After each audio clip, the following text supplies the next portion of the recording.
पैर ठंडे, हाथ पांव ठंडे हो गए थे कि घरों में घुस के वो औरतों को मोलेस्ट कर रहे हैं, हरास कर रहे हैं, रेप के इल्जाम आए हुए उन पे। वो जो 9 अफसर थे को इबरत की मिसाल बनाना था।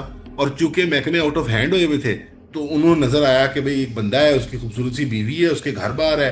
ये कई टिकटॉकर के साथ ये मामला हुआ है बाजरे कि ये कैसे हो रहा है कि टिकटॉकर बच्चे बच्चियों की सेक्सुअल टेप्स लीक हो रही हैं और कुछ कोई एक्शन नहीं, कोई रद्द अमल नहीं हो रहा कि भाई बच्चे की टेप आ गई है हाथ में, बच्चा आया केस अपना साफ करने, तो जरा ऊपर नीचे देख के जरा अपना भी हम लाइन, ये क्लेम किया शफकात साहब ने अपनी रिपोर्ट में कि अपनी लाइनें भी सेट की हैं इन लोगों ने।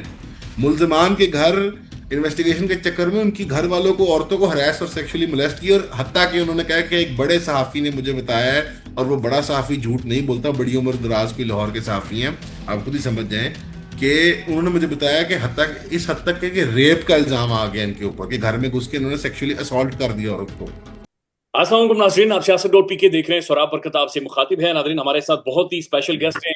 अमानुल्लाह तारिक साहब हमारे साथ मौजूद हैं, founder and host Ian podcast हम सब देखते हैं। सर, वेरी मच वेलकम, अस्सलाम वालेकुम।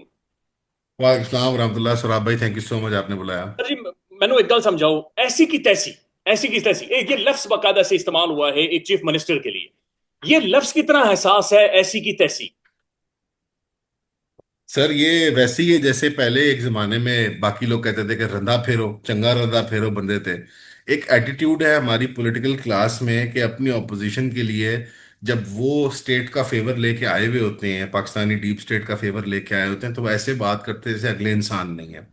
खास तौर पे एक तो जनरली पाकिस्तान में मैंडेट का कोई एहतराम नहीं है, सेंटर की गवर्नमेंट को देख लें, पंजाब की देख लें, लेकिन अगर एक छोटी सी बनी हुई है पीटीआई के अंदर, पॉपुलर गवर्नमेंट खैबर के अंदर, सॉरी पीटीआई की, तो उसका भी एहतराम की धज्जियां बखेरते हैं। इन्हें क्या सर, हमारे स्टेट्समैन को क्या, इन्हें क्या फर्क पड़ता है? ये बड़े लोग हैं, ये जिस मर्जी की इसे उछालें, पगड़ी उछालें, अवाम का मैंडेट हो तो क्या फर्क पड़ता है, वो कह दें ऐसी की तैसी इसकी। सर, ये पगड़ी जिसकी उछाले मर्जी, ये पगड़ी सिर्फ सर एक ही पार्टी की उछाली जा रही है। एक ही तरह के लोगों की पगड़ी उछाली जा रही है। एक ही तरह के लोगों को जलील किया जा रहा है, ख्वार किया जा रहा है। ये रवैया क्या इससे पहले, चूंकि आप ज्यादा तारीख के स्टूडेंट भी हैं, आप दुनिया की तारीख से भी वाकिफ हैं, क्या ये इससे पहले भी ये सब कुछ होता रहा पाकिस्तान में इस लेवल पर नहीं, जाकर?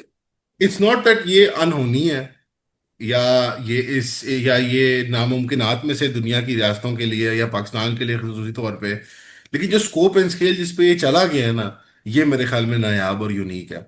बिकॉज हर कोई नाकाबिले कबूल है, मजहबी पार्टी हो वो नहीं काबिले कबूल, मजहबी इजहार हो वो काबिले कबूल नहीं है, पीटीआई का इजहार हो वो काबिले कबूल नहीं है। मतलब मुझे कोई ऐसा स्पेक्ट्रम नहीं नजर आता। बलोच अगर ह्यूमन राइट्स एक्टिविज्म हो उस पर क्रैकडाउन है, पश्तून ह्यूमन राइट्स एक्टिविज्म हो, यानी लेफ्ट और राइट की सारी स्पेक्ट्रम्स के ऊपर जैसे जो political spectrum acceptable range of opinions की होती है, कोई काबिले कबूल नहीं है एज लॉन्ग एज आप स्टेट को ग्रेटेस्ट गुड मानने को तैयार नहीं है। जो कॉमन पॉइंट है ना इन सब में, वो ये है कि वो रियासत को ग्रेटेस्ट गुड नहीं मानते। वो उनके ज्यादा एब्स्ट्रैक्ट, ज्यादा कॉम्प्लेक्स आइडियाज है। कोई लिसानी बुनियादों पे कहता है कि मेरा आइडियल मेरी कौम या लिसानियत है, कोई कह रहा है मेरा मजहब मेरी आइडियल है। पीटीआई का क्लेम ये है कि कोई डेमोक्रेटिक आइडियल्स या कॉन्स्टिट्यूशनलिज्म उनका आइडियल है। आइडियल जो भी कोई आउट कर रहा हो, अपना अपना क्लेम कर रहा हो, लेकिन स्टेट कह रही है नहीं मैं ग्रेटेस्ट गुड हूं, मुझे तस्लीम करो। ये में लुपे लबाब है, क्योंकि बाकी कुछ मुश्तरक नहीं है। यानी बीवाईसी में और टीएलपी में कुछ मुश्तरक नहीं है, सिवाय ये कि वो कह रहे हैं कि इस स्टेट से बढ़ के कोई ट्रांसेंडेंटल वैल्यू है मेरी, जो मुझे वो ज्यादा अजीज है। किसी में मजहबी है, किसी में लिसानी है। एटलीस्ट ये प्रिंसिपल सियासत का ढांचा है। बाकी कोई मॉरल करप्शन वगैरह वो उनका अपना फेल है। प्रिंसिपल उनकी आर्ग्यूमेंट इन जमातों की यही कुछ है कि यार दीज आर माई वैल्यूज, और ये तुम्हारी या हमारी स्टेट से बढ़ के हैं, ये मेरी पर्सनल वैल्यूज है, मेरे कलेक्टिव बिलीफ जो है। सर जी, स्टेट इंडिविजुअल नहीं है, रियासत एक बहुत बड़ा स्ट्रक्चर है, बहुत बड़ा ढांचा। ये सारी चीजें उसके नीचे आती है, मॉरल्स, आपकी आइडियोलॉजी, आपकी सोच, आपकी फिक्र। इस मुल्क के अंदर अमान साहब, क्यों कुछ लोग या कुछ इदारे अपने आप को स्टेट डिफाइन करते हैं, या उनके बारे में उनसे इख्तलाफ को स्टेट डिक्लेयर किया जाता है? Why is it? मुझे ये सर बताएं दीजिए, एसपीआर साहब को क्या खैबर पख्तूनख्वा में जाकर ये कहना चाहिए था कि मुझे एक कबायली नौजवान कबूल नहीं है बतौर सीएम? सर मैं आई कैनॉट कॉमेंट ऑन वो ने क्या कहना या क्या कहना नहीं चाहिए था। वो जैसे अपने आप में एक कॉम्प्रहेंसिव इदारा है, वो फौज की तर्जुमानी कर रहे हैं, और हम बतौर आजिज शहरी यही कह सकते हैं कि शायद इस तर्जुमानी में कुछ कमी रह जाए। तो हम कह सकते हैं कि सर ये ऐसे नहीं, ऐसे कह देना चाहिए था। मिसाल के तौर पे जब अपनी ड्यूटी करते हुए नजर आए थे डीजीआईएसपीआर साहब जी। मई की झड़प के अंदर, तो पूरी कौम खबर। के दिल में बशमूल मेरे लड्डू फूट रहे थे कि यार बंदा ड्यूटी पे आया तो कमाल कर दिया, मतलब प्रॉपर रंदा फेरा है। तो सर हर बंदा अपनी ड्यूटी में अपनी पोजीशन में अच्छा लगता है। जब वो उससे हट के काम करते हैं या बढ़ के या घट के, तो वो अच्छे नहीं लगते उस वक्त। मैं इतनी बात कह सकता हूँ उसके बारे में इस मुल्क में रहते हुए। लेकिन जो आपने बात की ना कि क्यों, सर वो मकौले साहब का पुराना कॉल है, एब्सोल्यूट पावर करप्ट्स एब्सोल्युटली। मतलब जैसे ये एक नो ब्रेनर है, पूरी दुनिया के अंदर एस्टेब्लिश नॉर्म है कि ताकत का एक करप्टिंग इफेक्ट है। और अगर ताकत आपको ऐसे पैमाने पे दी जाए जिसमें सवाल जवाब ना हो, हिसाब ना हो, हमने सीसीडी के मामले में देखा है ये, हमने एनसीसीआई के मामले में भी देख लिया है। मैं आपको छोटे महकमों की मिसाल देता हूँ ना, हम कहाँ डीजीआईएसपीआर, कहाँ चीफ साहब, कहाँ बड़े ओहदेदारान, हम छोटे 17-18 ग्रेड के अफसरों की बात करते हैं सर। कोई एनसीसीआई को अंदर को लगा हुआ है, कोई सीसीडी के अंदर लगा हुआ है। आपने जब मैंडेट दे दिया है एक पार्टी को, एक ग्रोह को, एक जमात को कि यार बंदे मारो, रंदा फेरो, सवाल जवाब नहीं होगा, तो वो कहेगा फिर मैं अपना बंदा भी मारता हूँ। एक पार्टी जिसके खिलाफ वारंट निकला हुआ है, डेथ वारंट, मैं उससे पैसे भी पकड़ लेता हूँ, मैं मुखालिफ पार्टी से भी पैसे पकड़ लेता हूँ। फिर एनसीसीआई के केस में वो शफकात साहब की मैं रिपोर्ट देख रहा था, तो मुझे तो मेरे तो जैसे मेरा पैर ठंडे, हाथ पांव ठंडे हो गए थे कि घरों में घुस के वो औरतों को मोलेस्ट कर रहे हैं, हरास कर रहे हैं, रेप के इल्जाम आए हुए उन पे, वो जो 9 अफसरान। तो एक साइकिल है सर। महकमा होता है वो अपना काम नहीं कर रहा होता, सिविल गवर्नमेंट आती है या मिलिट्री स्टेट आती है, कहती है एक और महकमा बनाओ या सब महकमा बनाओ, वो इसका काम करेगा। उस महकमे को फ्री हैंड देते हैं, वो एक्स्ट्रा जुडिशियल मर्डर कर देती है, नेफों में गोलियां मार देती है लोगों को, विक्ट्री के निशान बना के उनके साथ वीडियो बनाती है कि तुम कहो कि तुम, मैं लड़की को हरास कर रहा था तो फिर मैं अपने हाथ के बल गिरा तो मेरी वही उंगली कट गई जिससे मैं औरत को इशारा गया, वट एवर रेडिकुलस फैंटेसी। आवाम 2 दिन तालियां पीटती है। फिर वो महकमा करप्ट हो जाता है। उसको ठीक करने के लिए फिर हसास इदारे के 8-9 अफसरान को वो उठा के ले जाते हैं। अभी यही हुआ है, एनसीसीआई के महकमे के जो 9 अफसरान अरेस्ट हुए हैं उनमें से 6 को हसास इदारे उठा के ले गए हैं। तो ब- ब- अगर एंड सर, में आके हसास इदारों ने उठा के लेके जाना है बंदे को, तो हाँ, आपने महकमे बनाया ही क्यों? एनसीसीआई को बने हुए कितने दिन हुए हैं? 4 महीने नहीं हुए सर, अप्रैल में बना है और दो दस हजार करोड़ पच्चीस ले में चुके हैं, 10 करोड़ रुपया ले चुके। मंसूर अली खान साहब ये कहते हैं मिलिट्री इंटेलिजेंस के लोगों ने, बहरहाल उन्हें उठाया हुआ था। मैं आखिरी सवाल करूं, उसके बाद सर दूसरे टॉपिक की तरफ चलते हैं। मोहसिन बेग साहब ने एक ट्वीट किया है, उन्होंने कहा भाई अमेरिका भी आपके साथ है, शेख भी आपके साथ है, चीन भी आपके साथ, रूस भी आपके साथ, Central Asia, Middle East, plan ढिमकान सब आपके साथ है। मुल्क चल नहीं रहा, सवाल ठीक है क्यों नहीं चल रहा, आखिर मसला क्या है? वो बंदा तो जेल के अंदर पड़ा हुआ है, ये क्यों इन्वेस्टमेंट नहीं आ रही, प्रोग्रेस क्यों नहीं हो रही? सर वो हमारे साथ हैं, बहुत अच्छी बात है। फॉरेन पॉलिसी की हमारी पोस्चरिंग बड़ी अच्छी भी रही है पाकिस्तान की, और मैं काबिल दीद है, काबिल तारीफ है। लेकिन किसी किसी प्रिंसिपल पे जाके उसको टिकना भी तो होगा ना। आप हाँ। सबको राजी नहीं कर सकते जहान में। जहान में कुछ राजी होंगे, कुछ नाराज होंगे, कुछ बीच के होंगे, और ये आपकी प्रिंसिपल पोजीशंस पे डिपेंड करता है। जैसे एक प्रिंसिपल पोजीशन है, मिसाल तौर पे अफगानिस्तान हमारा ब्रादर इस्लामी मुल्क है या नहीं है, ये एक प्रिंसिपल पॉलिसी है ना, आपको डिसीजन लेना पड़ेगा। इससे कई मुल्क नाराज होंगे, कई मुल्क राजी होंगे। ये नहीं हो सकता कि आप यूनिवर्सली सबको खुश रखें, एक बैलेंसिंग एक्ट खेलें। थोड़ा सा इत्तेफाक ये है कि पाकिस्तान का जुग्राफिया ऐसा है कि पाकिस्तान वाकई में चीन और रूस और अमेरिका और पूरी दुनिया में एक बैलेंसिंग एक्ट खेलता है। हम जरा मिडिल मिडिल में करके ना, सिल्क रूट के हमारे थ्रू गुजरती है, बहुत बड़ी गुजरगाह है। उसके बावजूद आप नॉन अलाइंड, या जैसे इधर एक टांग इधर एक टांग इधर, ये इस तरह एग्जिस्ट नहीं कर सकते। और जहां तक हकीकत है कि कोई महकमा, क्या नाम था अपना जो जिन्होंने फैसिलिटेशन महकमा था हमारा इन्वेस्टमेंट का, ऐसा हमारी ही है। एसएएफसी में उनकी एक अफसर का इंटरव्यू भी किया था। तो एसएएफसी का जो काम था कि वो फैसिलिटेट करेगा इन्वेस्टमेंट को, तो वो इन्वेस्टमेंट आएगी तो फैसिलिटेट करेगा ना। अब डोमेस्टिक जो सिचुएशन है लॉ एंड ऑर्डर की, क्राइम एंड पनिशमेंट की, या एनसीसी का आप एग्जांपल देख लें, पैसे इस मुल्क में आएंगे, कंपनियां भाग रही हैं पाकिस्तान से, डरती हैं यहाँ पे। मतलब माजरत के साथ इसी तरह एक हमारे एक बोतल आई थी नेक्स्ट कोला, हम्म। सब पीते हैं, मैंने आपने पी, हम सब एक वो एक दिल में जज्बा रखते हैं कि नहीं यार कोक पेप्सी नहीं पीनी है, ऐसी तैसी अपनी पीन के, कोई गोरमे कोला कोई और, मैं किसी कंपनी को प्रमोट नहीं कर रहा, बट मुराद है कि there are alternative products. Sir उस महकमे के मालिक को आप अबडक्ट हो गए, अब आज तक नहीं पता किसने अबडक्ट किया, मैं कहता हूँ अबडक्ट हो गए। You're right. उनको आपने मारा पीटा डांटा डपटा, और वो कहीं सिफारिश अल्लाह बच्चू करके वो आ गए बाहर वापस। वो मल्टी मिलियन डॉलर इंडस्ट्री चला रहा है वो बंदा। वो मिजान तेल वाले हैं सर। उनकी फैमिली को देख लें, कोई और इंडस्ट्रियल फैमिली देख लें, कोई और बिजनेस फैमिली देख लें, वो महफूज नहीं है जो इधर कारोबार कर रहे हैं, वो बाहर के पासपोर्ट खरीद रहे हैं, वो बाहर की सिटीजनशिप खरीद रहे हैं, वो कहते हैं दुबई में बेटा फ्लैट बना लो, वो अपने बच्चों को बाहर सेट करवाते हैं। तो बाहर से किसने आके यहाँ पे मतलब कोई फार्मिंग, इंडस्ट्रियल फार्मिंग या कोई इंडस्ट्रियल कोई वो सेटअप करने हैं? ठीक है ना जी। अफगानिस्तान एक बेकार मुल्क है इंफ्रास्ट्रक्चर के एतबार से, बट उसके बड़े शहरों में लोड शेडिंग नहीं होती। बस इतनी सी बात है सर। चाहे फैसिलिटीज की बात हो, चाहे लॉ एंड ऑर्डर की बात हो, चाहे इज्जत और एहतराम की बात हो, आप वाइल्ड वाइल्ड वेस्ट नहीं चला सकते। आप क्या आखिर मुल्क से बाहर कब गए थे सर? लास्ट टाइम मैं गया था ब्रदर, मैंने हज किया था 3 साल पहले, और उसके बाद मैं एक दफा टर्की गया मैं कॉन्फ्रेंस के लिए। ये पिछले ये कुछ अरसे में सर, मैं कुछ अरसा पहले बाहर गया था। अब जी, यकीन माने, पाकिस्तानी को देके सीटी मारकर सिक्योरिटी बुलाई जाती है कि भाई इसे लेकर जाएं, दोबारा से चेक करें। ये मेरे साथ हुआ है पर्सनली। आई एम अगर वेरी सॉरी। हाँ, हाँ जी, हो सकता पाकिस्तान है। से आया है, इसे साइड पर लेकर जाए और दोबारा से चेक करें, एक दफा फिर से हमें देखा जाता है। हाँ, यू आर राइट। मैं दुबई के थ्रू गया था टर्की की कॉन्फ्रेंस के लिए, वाया दुबई गया था, तो मुझे और वो था भी इंडियन वर्कर। उसने फिर ना वो जो बॉम्ब स्वाब नहीं था, रेजिड्यू वाला, वो जो अलग होता है, वो मेरे बैगों शैगों में, मेरे कपड़ों शपड़ों में बड़ा मारा। मैंने कहा यार नहीं है यार, बस कर दे वो, वरना वो बस यहाँ नहीं देखे।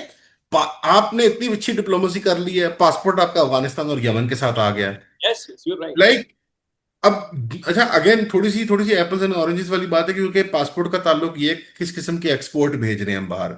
हमने क्रिमिनल गैंग्स, मांगने वालों के और माफियाज और प्रोस्टिट्यूशन और ड्रग रनिंग वालों को सऊदी अरेबिया, दुबई, कहाँ कहाँ भेजा हुआ है। वहां रिपोर्टें बनती हैं, वो रिपोर्टें साइन होती हैं उनके, फॉरेन वो उनके मिनिस्ट्री ऑफ इंटीरियर में जाती हैं, वो कहते हैं पाकिस्तान ब्लैक लिस्ट। हमारे किसी चेक एंड बैलेंस के थ्रू जा रही है ना ये लोग। यानी या तो महकमे इन्वॉल्व है, या तो वो खुद इस तरह के बंदों को एक्सपोर्ट कर रहे हैं जो बेगिंग बेगिंग माफिया है। हज मैंने किया सौराबे, मैंने बेगिंग माफिया आंखों से देखी हुई है। हाँ। क्योंकि पाकिस्तानी और अजीब अजीब बंजारे और इस तरह की कौमों के लोग ना, 2-3 कौमियतों के लोग थे मैंने देखा था। उसमें बर्मीज लोग भी थे जो ये इसमें से आते हैं, म्यांमार में से आते हैं। वो 3-4 कौमियतों के लोग, उन्होंने गैंग बना के ना हज के सारे रास्तों पर जहां जहां से गुजर गए हैं, वहां पे उन्होंने वो अड्डे। मैं पूछूं उनसे उर्दू में, क्या तू कित्थों आया है, वो पंजाबी बोलो उर्दू, वो फिर भाग जाए वहां से, शर्मा जाएंगे तो किसी और से ले लें पैसे हम। अगर आपने इस तरह के गैंग एक्सपोर्ट किए तो आप जितनी मर्जी फॉरेन पॉलिसी बना लें, पासपोर्ट तो ऊपर नहीं जाना। और यस। फॉरेन पॉलिसी भी मसनूई है सर। अभी दूसरे ट्रिप में ट्रंप से क्या हासिल करके आए हैं? कुछ भी नहीं। कुछ भी नहीं। हम और देखें ना, जो, आप अल्लाह माफ करे, अल्लाह माफ करे, जो जो उसने आपसे ले लिया तकरीर करवा के, क्या यस। आपको उसके बदले, आपने जो तकरीर कर दी है शहबाज शरीफ साहब ने, उसका उसके बदले तो मेरे ख्याल में 10-20 बिलियन डॉलर मिलने चाहिए थे पाकिस्तान को। मतलब अगर इतनी बड़ी तकरीर आपने करनी थी उसके हक में, तो कोई लूट मारा है। 10-20। प्रैक्टिकली पहली दफा ऐसा हुआ है कि सलूट मारा गया है। ट्रंप को जरूर सलूट मारा। मारा, मैं सलूट करता हूँ। सर कोई 10-20 बिलियन डॉलर लेके आते, कोई मतलब कोई रकम तो, मैं जैसे कि मैं कोई इक्विवोकेट तो करता ना कि चलो यार ये सुबह तो हुई है, लेकिन चलो हमारा डेट तो क्लियर हो गया, एक्सटर्नल और इंटरनल। जी वो तो छोड़े, शेख पैसे नहीं दे रहे, यकीन माने वो बातें कर रहे हैं, प्रोटोकॉल दे रहे हैं, लेकिन एक धेला नहीं दे रहे।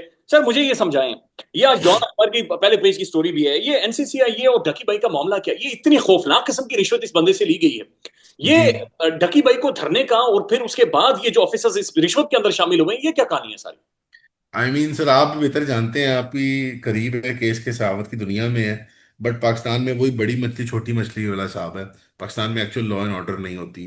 अगर वसीम अकरम, अगर मथीरा, अगर कोई जुनैद अकरम, कोई मेन स्ट्रीम सेलिब्रिटी, कोई टीवी यस सर। एंटरटेनर, कोई पढ़ा लिखा बंदा, कोई मुअज़्ज़ज़ आदमी सर बेटिंग ऐप बेचे, जायज़। वो मनी लॉन्ड्रिंग की ये अजीबोगरीब सी एप्स बेचे, जायज़। पीसीबी बेचे, जायज़।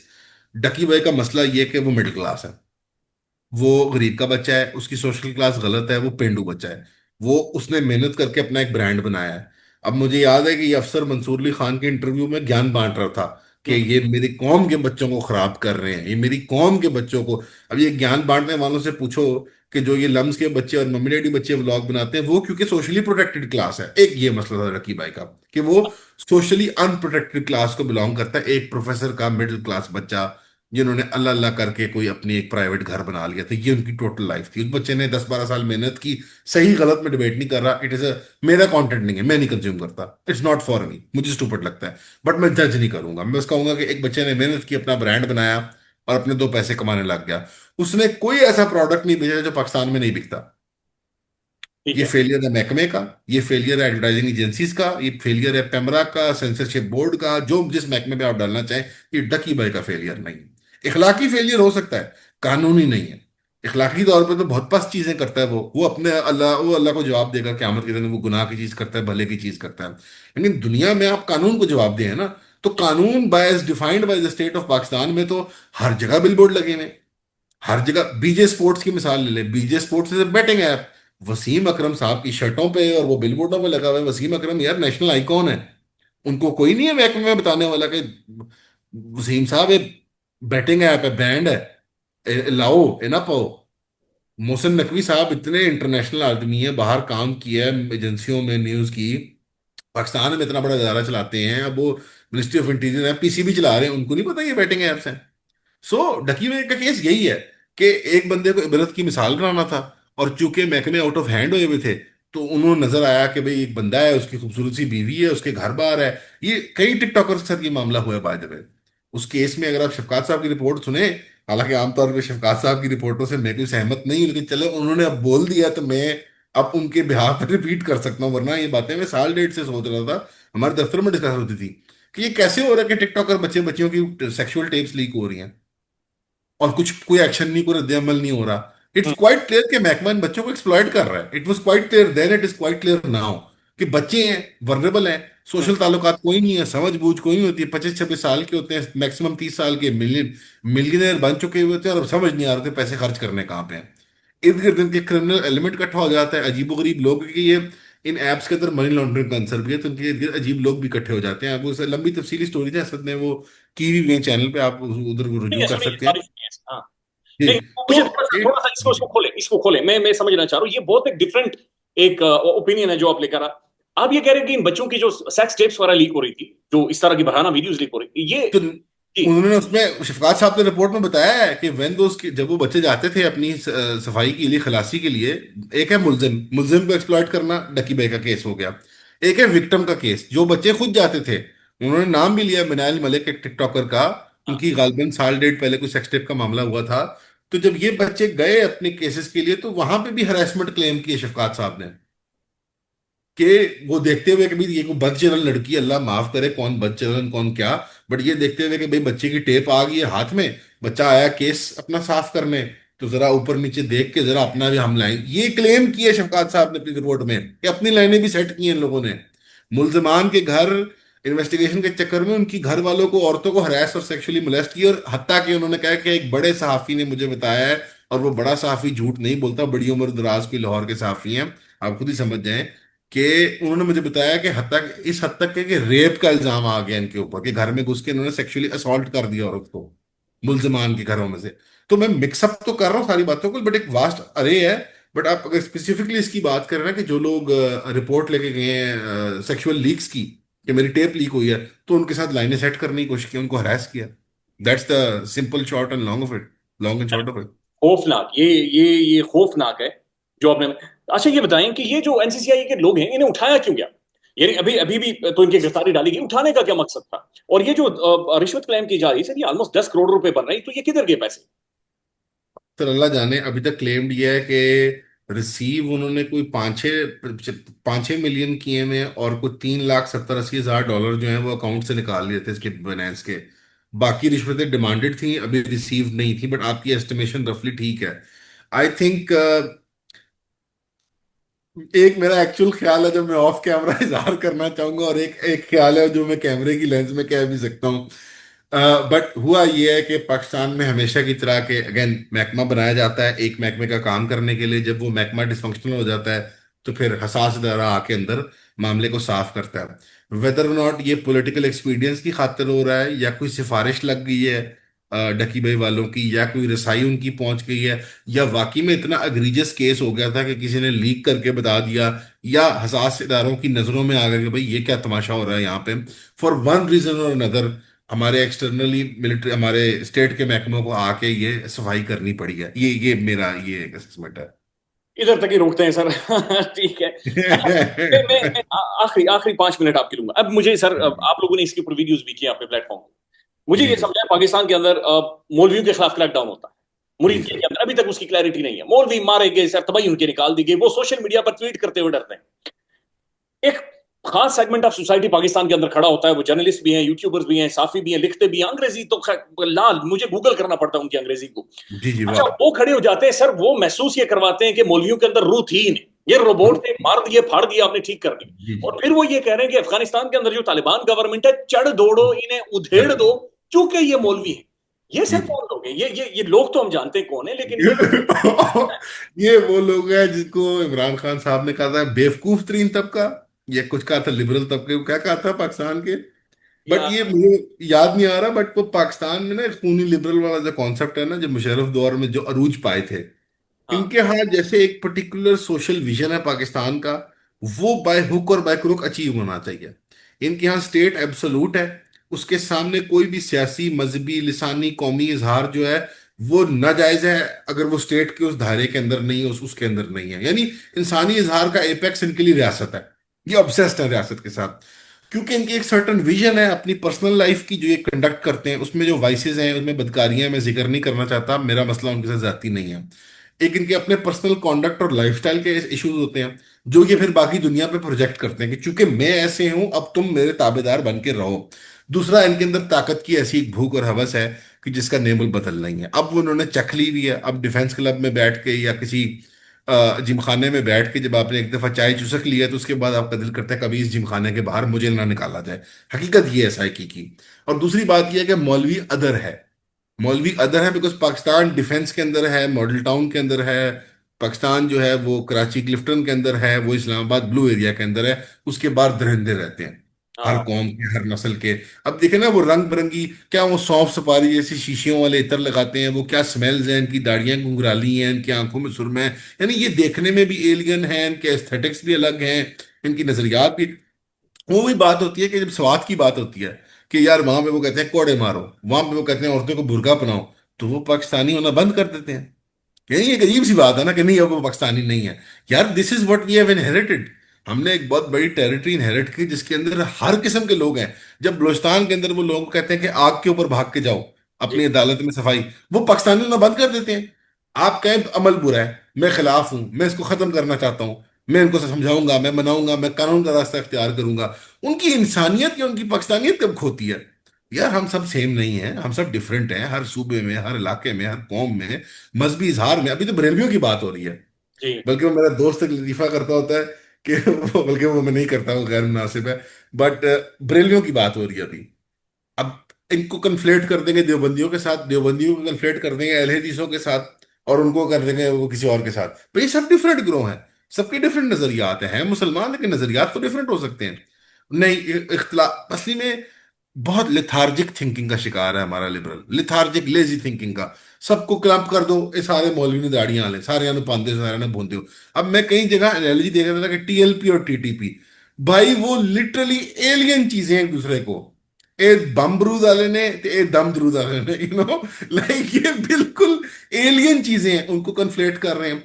फिर वो वॉर ऑन टेरर के जमाने की फेमिनिज्म वाली के मरियम नवाज भी CM, what a feminist icon, और उस तरफ के बमबारी करने कंधार पे हमारी फीमेल पायलट जाएंगी। यार ये अमेरिका बातें किया करता था हमारे बारे में डीह्यूमनाइज करने के लिए हमें। बुरके में से औरत को निकालना तो जरूर है, बरामद जरूर करना है, लेकिन जब तक बुरके से बाहर आएगी नहीं तो वो इंसान नहीं है। ओ वो श्रोडिंगर्स, हाँ, वो श्रोडिंगर्स कैट वाला होता नहीं कि वो बिल्ली जिंदा है के मर गई वो हाँ डब्बे के अंदर। हाँ। वो बिल्ली तब तक मुर्दा है जब तक वो थैले से बाहर नहीं आएगी, और थैले से बाहर आएगी तब हम कहेंगे कि पश्तून औरत इंसान है या मजहबी औरत इंसान है। अब ड्रोन स्ट्राइक, आपको यही लोग याद हैं सराब भाई, ड्रोन स्ट्राइक के जमाने में ये इस तरह की ट्वीट्स क्या करते थे कि ड्रोन सबसे इफेक्टिव टूल है टेररिज्म को डील करने के लिए। सर जी अब क्या बात करें, दैट्स टू। ये इसी मुल्क में है, कोई और हमारे हमारे भाई दोस्त हैं यार ये। अब और मैं इनकी भी पाकिस्तानियत के खिलाफ नहीं हूं, ना मैं इनकी इंसानियत के खिलाफ हूँ, ये भी इंसान है। अलबत्ता बदकारी कर रहे हैं, बदतमीजी कर रहे हैं, दूसरे इंसानों का एहतराम नहीं कर रहे हैं, तो इंसान। और यार आपके मुल्क में, मेरे मुल्क में ब्रदर, सीसीडी को कराची में बैठ के पॉडकास्टर चीयर लीड कर रहे होते हैं कि जी गोटे बचाओ, अपने प्राइवेट पार्ट्स बचाओ, गोलियां मार रहे हैं नेफों में, वो तालियां पीट रहे हैं आप। मैं देख रहा था सर, बहुत सारे वकला भी इसके ऊपर वीलॉग कर रहे हैं, बहुत सारे वकला सरकास्टिकली मुस्कुराते हुए वो वीलॉग कर रहे हैं कि लड़की को नहीं ताड़ना जनाब, वो नेफे में गोली चल जाए। चल जाएगी। अब आपने इंटरपोल के जरिए बंदा वापस मंगवाया और आपने उसे गोलियां मार दी। गोलियां मार दी, देखिए सर, गोलियां ये मार जो दी। जिन है ये बढ़ता चला जाए, ये कम कम नहीं होगा। आप ये फिर एक टाइम आएगा आप इसे रोक नहीं सकेंगे। मुझे लगता है अब स्टेट को समझ आ गई है कि हाथ से बाहर चीज निकल रही है। मुझे लगता है ऐसे कि इनको अब ये जो FIA वाला FCCI वाला क्रैकडाउन भी है ना, ये निशानी है कि इनको समझ आ गई, क्योंकि सर बात 9 मई पे शुरू हो गई थी। आप नवंबर के अंदर देखें जो लोग कत्ल हुए, शहीद हुए इस्लामाबाद के अंदर, तो उनके जब जनाजे भी आ गए, स्टेट कह रही है बंदा नहीं मरा। भाई हमने उनके जनाजे देख लिए यूट्यूब पे यार। अभी अब्बासी साहब, यार मैं नहीं कह रहा, मैं तो नाचीज हूँ। खकान अब्बासी थी हाँ, ex prime minister of Pakistan, वो कह रहा है कि यार मेरे कॉन्स्टिट्यूएंट की लाश पे सियासत खेली जा रही है। यार वो आदमी शहीद नहीं हुआ टीएल पे के जलसे में, इसको गोली नहीं, मतलब इससे ज्यादा रीजनेबल वॉइस क्या हो सकती है ex prime minister of Pakistan से ये ज्यादा। ये ना बहुत बड़ा मसला है। मैं खुद सर उन लोगों में शामिल हूं जिसे पढ़ाया गया यूनिवर्सिटीज के अंदर, इंटरनेशनल रिलेशंस में बताया गया अफगानिस्तान हमारा शोल्डर, हमारी स्ट्रेटेजिक डेप्थ, हमारी जी दुनिया जनाब, अफगानियों के बारे। आज डिफेंस मिनिस्टर खड़े होकर ये कह रहे हैं कि ये तुम कहो कि ये हमारा दुश्मन मुल्क है। सर, और मुझे बताएं कि जिस मुल्क में मिसाइलों के नाम हो अब्दाली, गौरी, गजनी, ये जैसे मेंटली, जैसे आप कहते हैं हम पाकिस्तान, एटीट्यूड तो पाकिस्तान को अंडू करने वाला है। आप लाहौर, मैं लाहौर शहर में बैठा हूँ सर, ये शहर किसका है? दाता साहब का शहर है। दाता साहब कहाँ से आए हैं? अफगानिस्तान से आए हैं। हाँ, अहमद शाह अब्दाली को अफगान बाबा कहते हैं, बाबा, हाँ, कौम का बाबा। वो पैदा मुल्तान में होता है सर। यार ये फैंटेसी हमने बना दी है कि नहीं, ये लकीर बना दिया तो अलग हो गए हैं। वहां पे भी कुछ इश्तियाल और कुछ बहुत सख्ती, कुछ रेशल आइडियाज हैं, मैं कह रही कह रहा वो पाक पवित्र है, उनमें भी बड़े मसाइल हैं। लेकिन यार, we need to fix this, यानी कहीं ना कहीं पर आकर हाँ, हमें इसका हल आप निकालना। फिर ईयू जोन नहीं, रॉलेट कहते हैं शेंजन के लिए, ईयू जोन बनाने जब आप सब जाते हैं, हमारे मिनिस्टर जाते हैं शेंजन लगा के, मतलब वेनिस जा रहे हैं, स्विट्जरलैंड जा रहे हैं, तो अपने लिए ख्वाब नहीं देखते कि यहां से लेकर उज्बेकिस्तान तक वीजा फ्री जाओ। मतलब राइट। जैसे मेंटली, जब ये खित्ते अलग ही नहीं हुए कभी, ये खित्ते कभी अलग टुकड़े नहीं रहे, इनके दरमियान तिजारत चलती रही है। तो अब अगर कुछ और पढ़ा सर, वो आपने गजनी फिल्म देखी थी? हाँ हाँ, जिसमें वो गंजा, आमिर खान, जी जी। आमिर खान का नाम होता है सिंघानिया। हाँ जी सिंघानिया बिल्कुल। के जो सर पर इंसोम्निया जी जी। उसके सर पर गजनी हथौड़ा मार देता है। और हाँ जी, हाँ जी, हाँ जी। शॉर्ट टर्म मेमोरी लॉस, हम सब सिंघानिया हैं। मिस्टर सिंघानिया जी जी। फिर मैं मुझे रिक्वेस्ट करता हूँ कि मिनिस्टरों के बाजुओं पे लिख दें कि अब्दाली हमारा मिसाइल है, गजनी हमारा मिसाइल है, अफगानी हमारे मुसलमान भाई हैं, लिख दें। सर आप मुझे बताएं, पिछले 2 साल में डेपोटेशन करके क्या हासिल हुआ? कुछ भी हासिल नहीं हुआ सर। मतलब आपने लाखों लोगों की गुडविल, उनकी मोहब्बत, उनकी तिजारत, उनकी शादियां ब्याह बर्बाद कर दी। क्यों? क्योंकि जी बस पैसा। क्या उखाड़ लिया हमने। सर ना टेररिज्म इस तरह रुकते हैं, ना कोई चीज, कोई दुनिया ऐसे नहीं चलती सर। मतलब अजीब। आप उनकी आपको पैसे चाहिए, आप गरीब मुल्क हैं, आप पैसे ऑफर करें कि यार जो जो बंदा लाख लाख डॉलर जमा कराएगा इस वक्त। सबसे महंगी जो है ना, ये साइप्रस और स्पेन के पासपोर्ट हैं, वो हाँ, मिलियन मिलियन 2-2 मिलियन डॉलर के हैं। सबसे सस्ते जो है ना, ये टर्की वगैरह के हैं, और ये छोटे जजीरों के, वो 2, 2.5, 3, 4 लाख डॉलर के मिलते हैं। आपको यार, हम गरीब मुल्क हैं, हम 1 लाख डॉलर देंगे। यस। एक यार मैं कहता हूँ ले आओ, जिन्होंने भी ले आना है ले आओ, यार कोई पॉलिसी बनाओ। कौन सारे सर, आपको पता $1 मिलियन का रोजाना नुकसान हो रहा है, और ये 2.3 बिलियन डॉलर्स का नुकसान हो रहा है। सारी आपके टमाटर खरीदने जो कि हमारी औकात नहीं रही। नहीं, डिप्लोमेसी भारत काल इसके ऊपर सब्जेक्ट आ चुके हैं, यूनिवर्सिटीज में डिप्लोमेसी अलग से सब्जेक्ट पढ़ाया जाता है। हमारे ख्वाजा आसिफ साहब इस वक्त नेगोशिएट कर रहे हैं एक बहुत खौफनाक किस्म के तनाजे को। शायद ये ख्वाजा सही आसिफ चलना है साहब, सर, बहरहाल। ख्वाजा आसिफ साहब की जो ट्विटर टीम है ना, उनसे रिक्वेस्ट है कि जब तक वो डिफेंस मिनिस्टर हैं आप लोग इज्तनाब कर लें, उसके बाद ट्वीटिंग कीजिएगा।